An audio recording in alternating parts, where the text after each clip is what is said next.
కృపావార్త కార్యక్రమమునకు స్వాగతం. నేటి ధ్యానాంశము కోరిక, డిజైర్. వారు కోరుకొనినటువంటి రేవునకు ఆయన వారిని నడిపించెను. కీర్తనల గ్రంథము 107వ అధ్యాయము. The Lord has led them to their desired heaven. HAVEN, heaven అంటే రేవు. The Lord has led them to their desired heaven. HEAVEN, heaven అంటే పరలోకం. HAVEN అంటే రేవు. చూసారా, ఒక చిన్న అక్షరము ఉండుట లేకపోవటం బట్టి ఎంత అర్థం మారిపోయింది. వారు కోరుకునేటటువంటి రేవునకు ఆయన వారిని నడిపించిన. అయితే ఈ కాంటెక్స్ట్ అంటే ఈ సందర్భంలో HAVEN రెండు ఒకటే. ఎందుకంటే ఇజ్రాయేలీలో పరలోకమునకు సాదృశ్యముగానటువంటి వాగ్దాన భూమిని కోరుకొని ఉన్నారు. దేవుడు వారు కోరుకున్నటువంటి రేవునకు నడిపించున్నాడు. అట్లనే మనం కోరుకొనాలి. మనం కోరుకున్నటువంటి రేవునకు దేవుడు మనల్ని నడిపిస్తాడు. నడిపించునావా.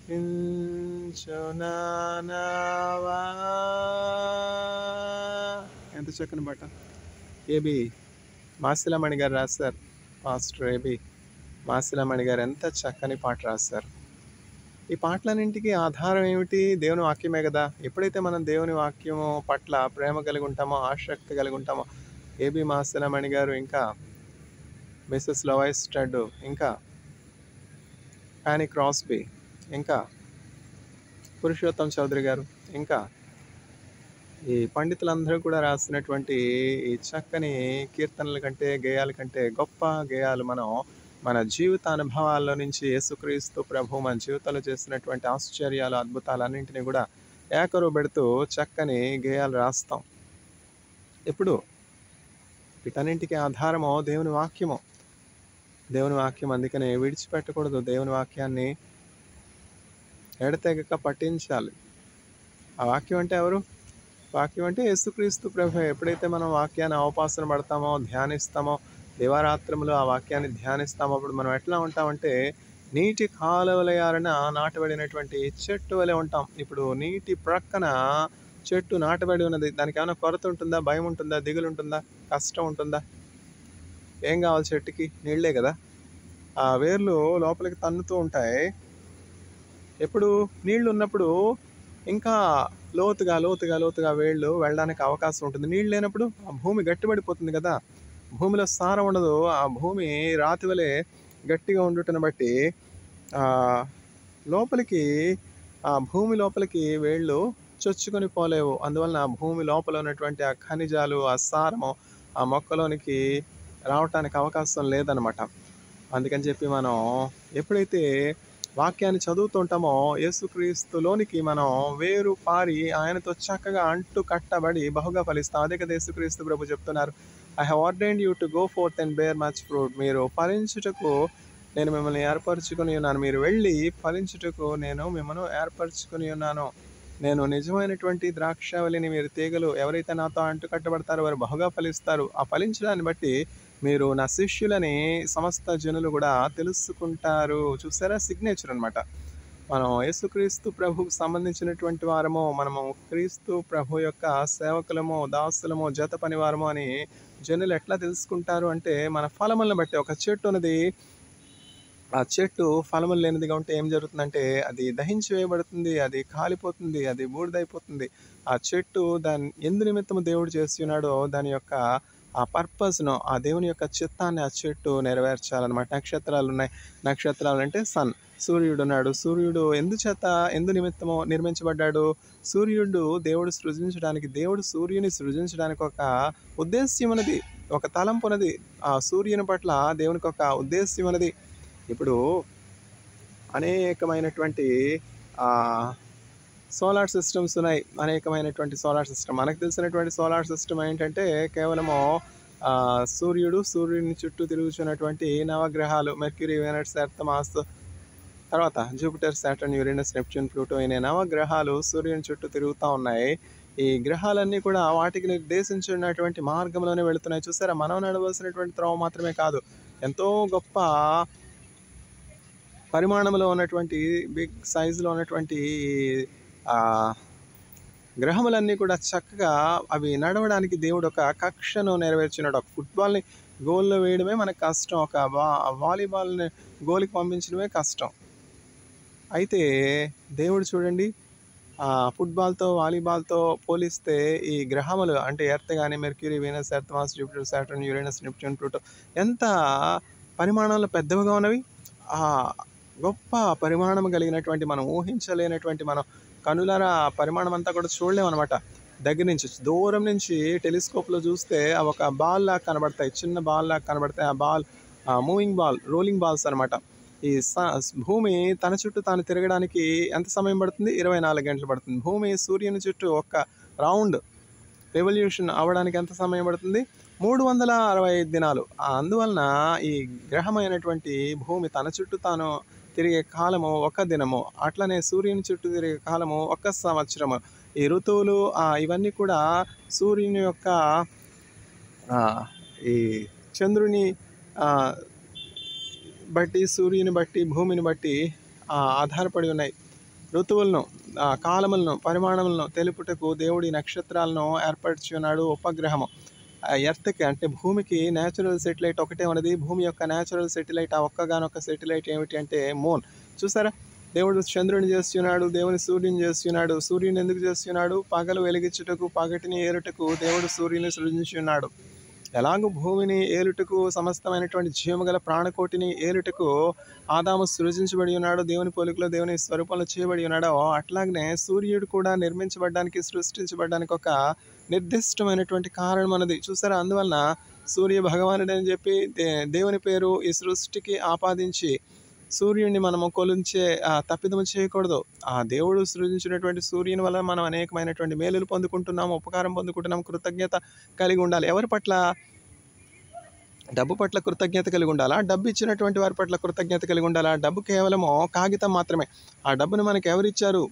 వారి యొక్క ఆహార పానీయములు విడిచిపెట్టి త్యాగం చేసి ఆ డబ్బును త్యాగంతో మనకు ఎవరు పంపించి ఎవరు మనకు ఆహారం పెట్టారు, వారి పట్ల మనం కృతజ్ఞత కలిగి ఉండాలా? ఈ ధనము పట్ల కృతజ్ఞత కలిగి ఉండాలా? అట్లా మేలు పట్ల కృతజ్ఞత కలిగి ఉండాలా? మేలు చేసిన వారి పట్ల కృతజ్ఞత కలిగి ఉండాలా? సృష్టికర్తకు మనం వ్యత్యాసం తెలుసుకొనవలసినటువంటి వారమై ఉన్నాము.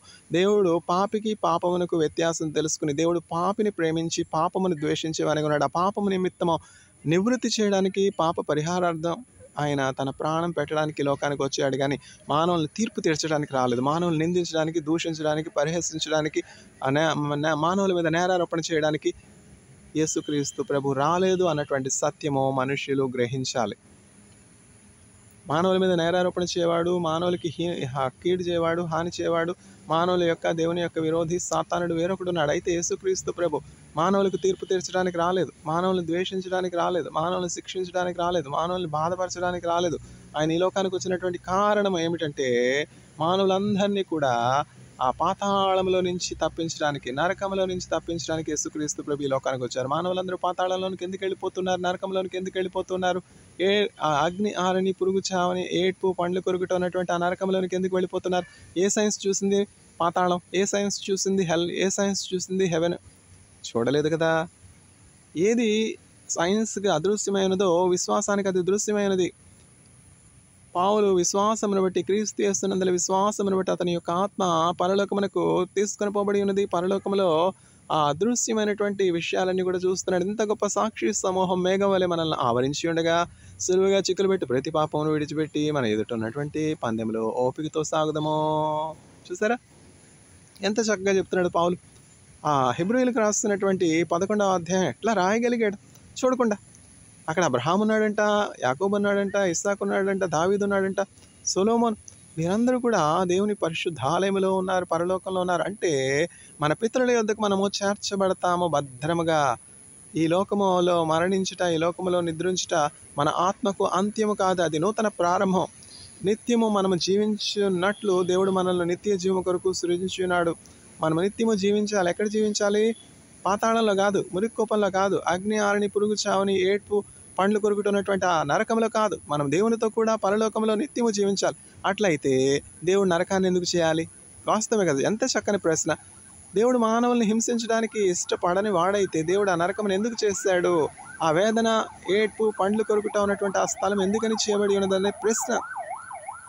కొన్ని ప్రశ్నలకు పాస్టర్స్ సమాధానం చెప్పగలుగుతారు. కొన్ని ప్రశ్నలకు బైబిల్ స్కాలర్స్ మనకు అనుకూలమైనటువంటి, మనం అర్థం చేసుకోగలిగినటువంటి రీతిలో, మనల్ని మెప్పించగలిగినటువంటి రీతిలో సమాధానం చెప్తారు. అయితే కొన్ని ప్రశ్నలకు ఏ మనుష్యుడు కూడా సమాధానం చెప్పలేడు. కేవలము సృష్టికర్త అయినటువంటి యేసుక్రీస్తు ప్రభు మాత్రమే సమాధానం చెప్పగలడు. కాబట్టి మీకు ఏమైనా ప్రశ్నలు ఉన్నాయా? విశ్వాస సంబంధమైనటువంటి ప్రశ్నలు, దేవుని గురించినటువంటి ప్రశ్నలు, దేవుని యొక్క ఔన్నత్యమును, ప్రేమను, నిత్య జీవను గురించినటువంటి ప్రశ్నలు అయితే యేసుక్రీస్తు ప్రభు దగ్గరికి నేడే వచ్చి మోకరించి వినయపూర్వకంగా ఆయన అడిగిన ఎడల మరుగైనటువంటి సంగతులు, రహస్యమైనటువంటి సంగతులు మీకు తెలియపరుస్తాడు. ఎట్లా తెలియపరుస్తాడు? ఆయన నేరుగా రాగలడా? ఆయన కాళ్ళు లేవా, చేతులు లేవా? కాళ్ళు కలుగు చేసినటువంటి వాడు నడవలేడా? చేతులు కలుగు చేసినటువంటి వాడు పట్టుకొనలేడా? ముక్కు కలుగు చేసినటువంటి వాడు వాసన చూడలేడా? నోరు కలుగు చేసినటువంటి వాడు మాట్లాడలేడు? వెరితనం కదా. చేతి పటములో రాళ్ళు మనకు దైవములు కానెరవు, ఆత్మతోనో సత్యముతో ఆరాధింతుము మన దేవుణ్ణి, నీతో పోల్చుటకు సర్వేశ ఎవరు లేరు ప్రకాశ, స్తుతి పాడుటకు యేసునాథ చాలవు 10,000 నాలుకలు, నశించునో వెండి బంగారమో లోకమాయలు గతించునవే, నశించునో వెండి బంగారమో లోకమాయలు గతించునవే, విలువైనది స్థిరమైనది యేసునాథుని కృపవరమే, విలువైనది స్థిరమైనది యేసునాథుని కృపవరమే, నీతో పోల్చుటకు సర్వేశ ఎవరు లేరు ప్రకాశ, స్తుతి పాడుటకు యేసునాథ చాలవు 10,000 నాలుకలు.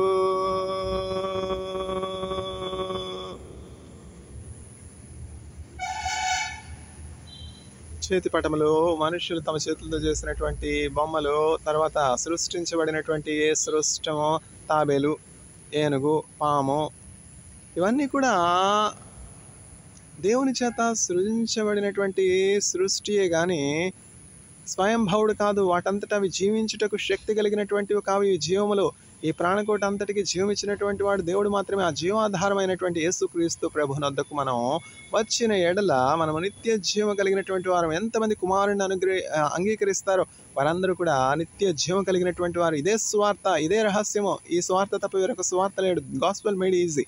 All those that accept Jesus Christ as the atonement for their sins have eternal life. He who has the Son, he alone has the eternal life. This is the gospel. కుమారుని కలిగినటువంటి వారే నిత్య జీవము కలిగినటువంటి వారు. సాగిల పాడి మ్రొక్కెదము సత్యముతో ఆత్మతో మన ప్రభు యేసునే, సాగిల పాడి మ్రొక్కెదము మోషే కంటే శ్రేష్ఠుడు అని మోసముల నుండి విడిపించున్, వేషధారులను ద్వేషించున్, ఆశతో మ్రొక్కెదము అహరోను కంటే శ్రేష్ఠుడు, మన ఆరాధనకు పాత్రుండు, ఆయనే ప్రధాన యాజకుడు, అనుదినము మ్రొక్కెదము ఆలయము కంటే శ్రేష్ఠుడు, నిజాలయముగా తానే ఉండెన్, ఆలయమో మీరే అనెనో ఎల్ల వేళల మ్రొక్కెదమో యోన కంటే శ్రేష్ఠుడు ప్రాణదానముగా తన్నర్పించన్ మానవులను విమోచించన్ ఘనపరచి మ్రొక్కెదమో సొలొమోను కంటే శ్రేష్ఠుడు సర్వజ్ఞానమునకు ఆధారుండు హల్లెలూయకు పాత్రుండు ఘనపరచి మ్రొక్కెదమో అందరిలో అతి శ్రేష్ఠుడు మనకందరికీ తానే ప్రభువు హల్లెలూయకు పాత్రుండు ఘనపరచి మ్రొక్కెదమో. చూసారా? కాబట్టి యేసుక్రీస్తు ప్రభు యొక్క నామము అన్ని నామముల కంటే పై నామముగా దేవుడు హెచ్చించి ఉన్నాడు. The name Jesus Christ has been exalted above all names. Why? Because Jesus Christ humbled himself to the point of death. He who knew no sin was made a sin for us. Jesus obeyed the will of the Father to the point of death. That is why God the Father has exalted the name Jesus Christ above all names to that extent that every knee should bow down before Jesus Christ and every tongue should confess that Jesus is the Lord. వాస్తవం. మనం ఏమాత్రం కూడా ఎందుకు ఇట్లా అని దేవుణ్ణి మనం ప్రశ్నించకూడదు. మా పూర్వీకులు ఇట్లా చెప్పలేదే, మా పెద్దవాళ్ళు ఇట్లా చెప్పలేదే, మా తల్లిదండ్రులు ఇట్లా చెప్పలేదే, మా తాతగారు ఇట్లా చెప్పలేదే. ఇది వాస్తవం, ఇది వాస్తవం. సాతానుడు అబద్ధికుడు, అబద్ధమునకు జనకుడు. వాడు సత్యమును ప్రవాహముగా వెళ్ళనీయుడు, ఆటంకపరుస్తాడు. సాతానుడు రకరకాల మాయలోనికి తర్వాత అబద్ధంలోనికి నడిపించేవాడిగా ఉన్నాడు. Satan is the liar. Satan is the father of all lies. Satan is a murderer. He has never been in the truth ever from the beginning. ఇవన్నీ కూడా యేసుక్రీస్తు ప్రభు మనకి చెప్పి ఉన్నారు కదా. పరలోకమునికి ఎక్కిపోయినటువంటి వాడు యేసుక్రీస్తు ప్రభువే, పరలోకం నుండి వచ్చిన వాడు యేసుక్రీస్తు ప్రభువే. కాబట్టి పరలోకమునకు చేరాలి అంటే యేసుక్రీస్తు ప్రభునందు విశ్వాసం ఉంచాలి. ప్రశ్న, అసలు పరలోకం ఉందా? పరలోకాన్ని ఎవరు చూశారు? మేము చూడొచ్చామా? The existence of heaven is as real as the existence of Israel. Israel యొక్క ఉనికి ఎంత వాస్తవమో పరలోకం ఉన్నది అని చెప్పబడుట అంతే వాస్తవం. ఇజ్రాయెల్ నేను వెళ్ళి చూసి వచ్చిన తర్వాత కానీ నాకు అర్థం కాల. అసలు బైబిల్ చదివేటప్పుడు ఆ బైబిల్లో ఉన్నటువంటి చాలా విషయాలు నాకు అర్థమయ్యేవి కావు. ముఖ్యంగా ఆ సంఖ్యాకాండం నెంబర్స్ అంటారు. ఆ నెంబర్స్ ఏమిటో నాకు తెలియదు. ఆ నెంబర్స్ ఏమిటో యాత్రికంగా ఉంటాయి. 12 గోత్రాలు అంటారు. ఒక్కొక్క గోత్రానికి ఎంతమంది జనులు అంటారు, వీళ్ళంటారు, వాళ్ళు అంటారు, ఈ బెనేబరాక్ అంటారు, తర్వాత రామద్గాన్ అంటారు, అయ్యలోన్ అంటారు. ఏం పేర్లు బాబోయ్ అనుకునేవాడిని చదివేటప్పుడు. ఇప్పుడు కథ కాదు. నేను స్కూల్ విద్యార్థిగా ఉండినప్పుడు బైబిల్ చదివినప్పుడు ఏమిటో గ్రీకు లాటిన్ లాగా ఉండేది, ఒకటే అర్థం అయ్యేది కాదు. అయినప్పటికీ అర్థం కాకపోయినా చదివేవాడిని. చదువుతూ ఉంటే చదవగా తినగ మేము తీయగుండు సాధనమున పనులు సమకూడు ధరలో నన్ను పెద్దవాళ్ళు చెప్పారు కదా. తినగా ఉంటేనంట వేపాకు తీయగా ఉంటుందంట. అదేంటో మరి. అట్లా ఈ వాక్యాన్ని ఇట్లా చదువుతూ ఉన్నప్పుడు, వాక్యం అంటే యేసుక్రీస్తు ప్రభువే కదా. వినిన సత్యాంబోన విమలాత్మ మది నిలిపి, ఆ వినటువంటి సత్యమో ఈ విమలాత్ముడు యేసుక్రీస్తు ప్రభు మది నిలిపి నన్ను ఇజ్రాయెల్ తీసుకుని పోయినాడు. ఇజ్రాయెల్ తీసుకుని పోయినప్పుడు ఆ ఇజ్రాయెల్లో అవన్నీ కూడా రామద్గాను, అయ్యాలోను, ఈ బెనేబారాకు బైబిల్లో ఉన్నటువంటివి చూసి ఆశ్చర్యపోయాను. ఇదేంటి, నేను బైబిల్లో చదివింది ఇదే కదా. పరలోకం వెళ్ళాక కూడా మనం అట్లనే ఆశ్చర్యపోతాం. అయ్యో, నేను బైబిల్లో చదివింది ఇదే కదా పరలోకం.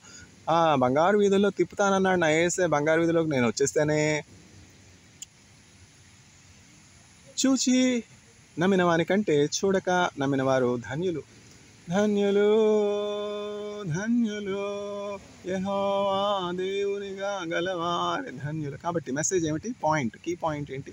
నేను ఇజ్రాయెల్ దేశంలో పోస్ట్ డాక్టరల్ రీసెర్చ్ చేసేటప్పుడు హరికథ కాలక్షేపం ఇప్పుడు ఎవరు వింటా ఉన్నారు? ఎవరికి టైం ఉంది?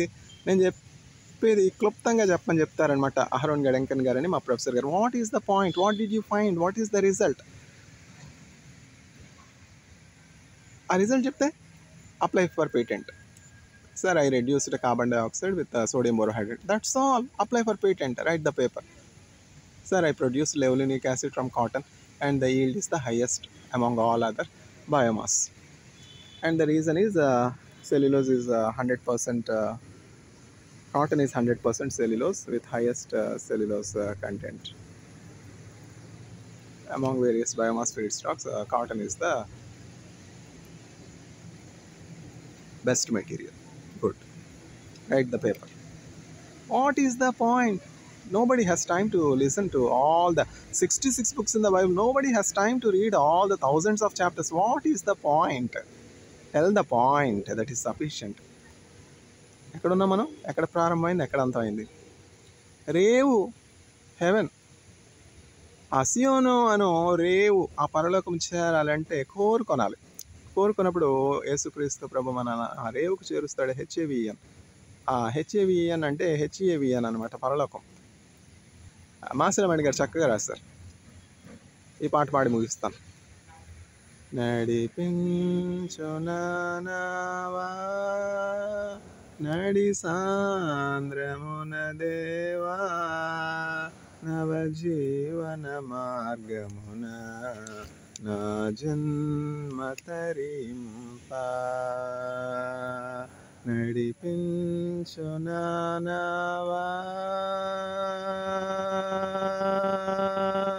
నా జీవిత తీరమున నా అపజయ భారమున. అపజయం కలగకుండా ఉంటుందా?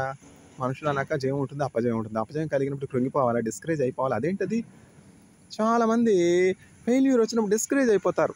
అయితే మాసిలమణి గారు ఆ శిష్యుల గురించి రాస్తూ రాత్రంతా చేపలు పట్టలేకపోయినారు. శిష్యులు ఒక చేప కూడా పట్టలేదు, కృంగిపోయినారు, నిరుత్సాహానికి గురయ్యారు.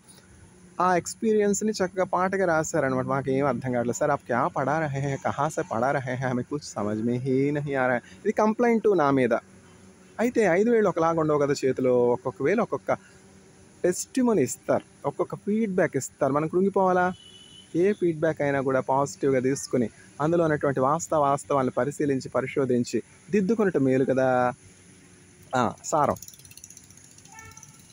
నా జీవిత తీరమున నా అపజయ భారమున నలిగిన నా హృదయమును నడిపించుము లోతునకు నాయాత్మ విరబోయా. నా అంటే కుక్క అంటారు, అది కాదు. నాయాత్మ అంటే నా యొక్క ఆత్మ. నాయాత్మ అంటే నా ప్లస్ ఆత్మ, నాయాత్మ. ఎక్కడ సంధి, ఎక్కడ సంధి, ఎక్కడ సమాధానం, సమాసం, ఎవరు చదువుతున్నారు? విభక్తి ప్రత్యయాలు ఇవన్నీ కూడా మాకు ఎప్పుడో స్కూల్లో నేర్పించారు మా టీచర్స్. ఇప్పుడు అట్లాంటి టీచర్స్ ఎక్కడున్నారు? నాయాత్మ అంటే నాయా నాయా నాయా. నన్ను తిడుతున్నారు పాస్టర్ గారు. ఇంక పని ఏమి లేదు, నన్ను తిట్టడమే పని. అమ్మ నిన్ను తిట్టట్లేదమ్మా, ఎవరు నిన్నెందుకు తిడతారు? నీతో తగుపడడానికి తప్ప మాకు వేరే పని ఏం లేదా?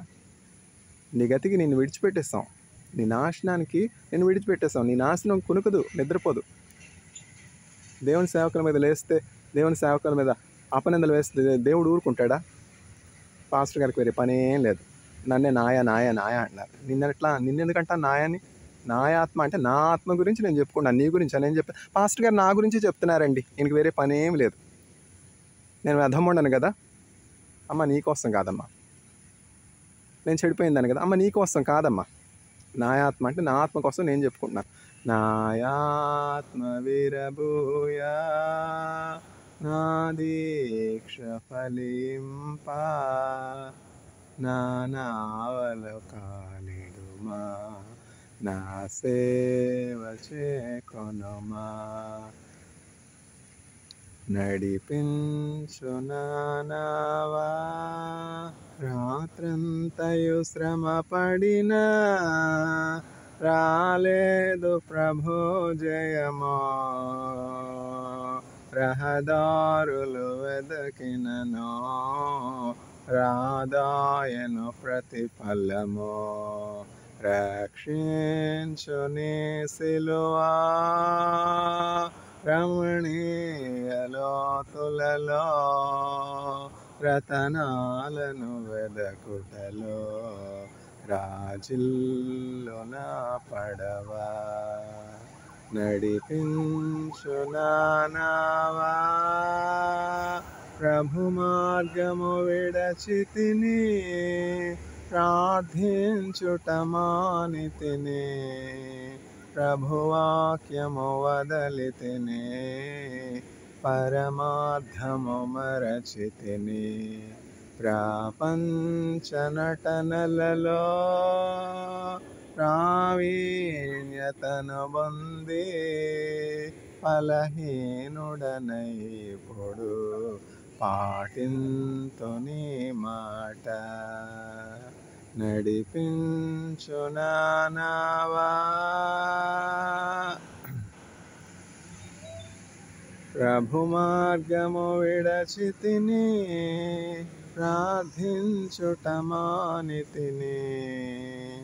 ప్రభువాక్యము వదలితిని, పరమార్థము మరచితిని. ప్రపంచ నటనలలో ప్రావీణ్యతను పొంది, ఫలహీనుడనై ఇప్పుడు పాటింతుని మాట. నడిపించు నా నావా, ప్రభు యేసుని శిష్యుడనై, ప్రభు ప్రేమలో పాదుకొని, ప్రకటింతును లోకములో పరిశుద్ధుని ప్రేమ కథ. పరమాత్మ ప్రోక్షణతో, పరిపూర్ణ సమర్పణతో, ప్రాణంబును ప్రభు కొరకు ఆనార్పణము చేతు. ఈ పాట శ్రీలక్ష్మి గారని ఒక సహోదరికి నేర్పించినప్పుడు మహేంద్రనీళ్ళు నేర్పించాడని ఎంతో ప్రేమగా ఆవిడ చక్కగా నేర్చుకున్నారు. ఎవరు? బ్రాహ్మణ్. ఎక్కడ ఎప్పుడు యేసుక్రీస్తు ప్రభుని గురించి వెళ్ళా. అయితే యేసుక్రీస్తు ప్రభు గురించి చెప్పినప్పుడు, ఆయన ప్రేమను గురించి చెప్పినప్పుడు ఎంత ఆసక్తి. మహేంద్రనీళ్ళు నేర్పించాడని. ఆవిడెవరో, నేనెవరో, వాళ్ళ కుమారుడు పురోహితుడు, పౌరోహిత్యం, వెంకటేశ్వర్లు. అయితే ఏమి కూడా మేము బ్రాహ్మణమే, వీరు కిరస్తాన్ వాళ్ళే, మేము ఉన్నతమైనటువంటి కులానికి చెందిన వాళ్ళమే, వీరు కిరస్తాన్ వాళ్ళే, మాల వాళ్ళే, మాదిగ వాళ్ళే, ఏమి అట్లాంటి ఆ స్వభావమే లేదు, ఆ వ్యత్యాస భావమే లేదు. చూడండి ఎంత ఔన్నత్యం. బ్రాహ్మణుల రక్తం తెల్లగాను, కిరస్తాన్ వాళ్ళ రక్తం తెల్లగాను ఉంటుందా? అది భారతీయుల యొక్క ఔన్నత్యం ఏంటంటే, ముస్లిమ్స్ ఖురాన్ ప్రకటించిన, కిరస్తాన్ వాళ్ళు బైబిల్ ప్రకటించిన, భారతీయులు చక్కగా తీసుకుంటారు. అందులో ఉన్నటువంటి ఆ జ్ఞానాన్ని, ఆ జ్ఞానం అంటే యేసుక్రీస్తు ప్రభు యొక్క ప్రేమను తీసుకునే వారిగా ఉన్నారు భారతీయులు. అందుకని భారతదేశం యొక్క ఏంటంటే ఫిలాసఫీ వసుధైవ కుటుంబం. అయ్యో వసుదేవుడు మావాడి కాడే, మేము కిరస్తాన్ వాళ్ళే. వసుధ అంటే వసుదేవుడు కాదు, భూమి అంతా ఒక కుటుంబం. ఈశ్వర అనకూడదు. ఈశ్వర అంటే యేసుక్రీస్తు ప్రభు కాదు. ఈశ్వరుడు అంటే సర్వభూమిని సృజించినటువంటి సర్వేశ్వరుడు యేసుక్రీస్తు ప్రభు అని అర్థం. అన్నింట్లో కూడా యేసుక్రీస్తు ప్రభుని చూడాలి. అదే క్రైస్తవత్వం. అంతా క్రీస్తుమయం కావాలి. అన్ని నామములకు పైనామంగా యేసుక్రీస్తు ప్రభు యొక్క నామము హెచ్చించబడింది. ఎందుకని? మరణమగునంతగా యేసుక్రీస్తు ప్రభు తాను తగ్గించుకుని, మానవులందరి యొక్క పాపములు ఆయన మీద వేసుకుని, ఆయనే పాపముగా మారిపోయినాడు. పాపముకు ప్రాయశ్చిత్తం చేసినాడు. క్రీస్తు తప్ప ఎవరును లేరు, మరణము గెలచిన ధీరులో, మన దైవమో ఘన దైవమో, విజయశీలుడు క్రీస్తేసుడే. అందువల్ల యేసుక్రీస్తు ప్రభు నామంలో విశ్వాసం ఉంచినటువంటి వారందరికీ కూడా నిత్య జీవము, పరలోకం ఉన్నాయి. ఇదే వీసా, ఇదే టికెట్, ఇదే పాస్పోర్ట్, ఇదే స్వార్థ. May the Lord grant eternal life to all the audience by having faith in Jesus Christ. Amen.